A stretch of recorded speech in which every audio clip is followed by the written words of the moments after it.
Magandang buhay, malayang puso. Ayan, pag-usapan po natin ngayon yung tungkol sa confidential fund ng mga Vice President simula kay Gloria Arroyo hanggang sa kasalukuyang Vice President Sara Duterte Carpio.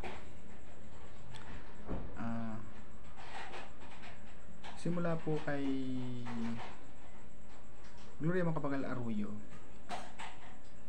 hanggang kay Chopisto Gingona, Noli Di Castro, kay Binay ay mayroong pong confidential fund, pero around 6 million o hindi na po lalampas ng 10 million ang kanilang confidential fund.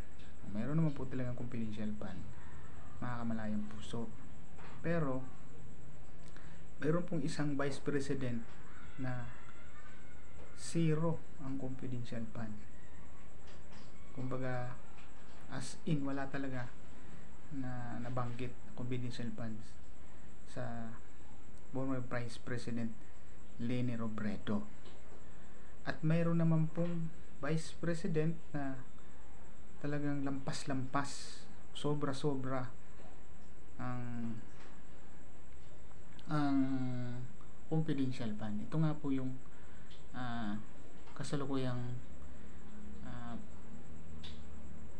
pangalawang pangulo ng Pilipinas na si Sara Duterte Carpio, mga kamalayang puso. 500 million pesos ang kanyang confidential fund. Sobra-sobra, laki talaga, mga kamalayang puso. Napag-alaman po natin na talagang malaki pala talaga ang nagiging confidential fund nito nung panahon na siya ay mayor pa, mga kamalayang puso. Malaki talaga, kaya ngayon na naging vice president na siya ng bansa, mas malaki siguro, mas malaki ang hiningi niya confidential fund, dahil nung mayor pa lang siya ay malaki na talaga yung confidential fund na ino-consume niya. Kumbaga, ang dami niyang binabayaran para sa kanyang seguridad bilang tagapagsilbi ng mamamayan. Napakalaki. Pero mga kamalayang puso, itong isang former Vice President na si Leni Robredo ay nanungkulan din naman, naging tagapagsilbi rin ng mamamayan. At ito nga, umakyat naman din siya sa national politics. Itong pagiging pangalawang pangulo niya, wala naman siyang confidential fund. Ibig sabihin, kung usapang security o tiwala na wala naman siyang dapat ingatan o katakutan, sa tingin ko talagang walang ginagawang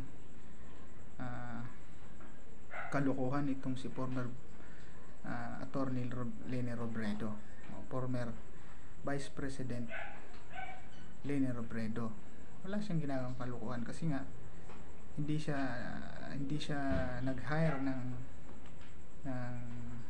magbabantay sa kanya na gamitin sa confidential fund. Although maganda po yung mga ginawa ni Leni Robredo, hindi ko na po babanggitin yon.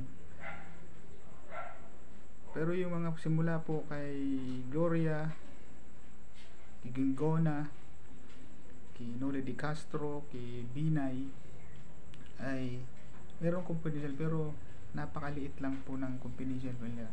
Hindi umabot ng 10 million. Ibang iba po itong kay VP Sara Duterte Carpio, na sobra talaga. Kaya controversial po ang kanyang confidential fund. Although ang confidential fund yan, pero sobra-sobra. Kumbaga, kailangan questionin na bakit ganon yung kanyang hiningi Bakit ganun yung kanyang confidential fund, di ba? Ah, Hindi ko naman sinasabi na marami siyang kaaway. Baka marami. Dahil siya ay isang politika ng kanilang pamilya.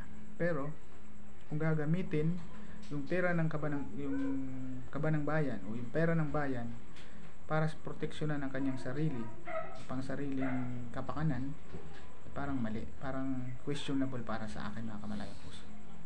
Yun lang yung para sa confidential pa na napapansin po natin at napansin ko din na medyo napakalaki ng itinaas kumpara po dun sa mga umupong pangalawang Pangulong ng Pilipinas. At siya ngayon na present na nakaupo ay sobra-sobra ang kanyang confidential fund para po sa akin. Peace out.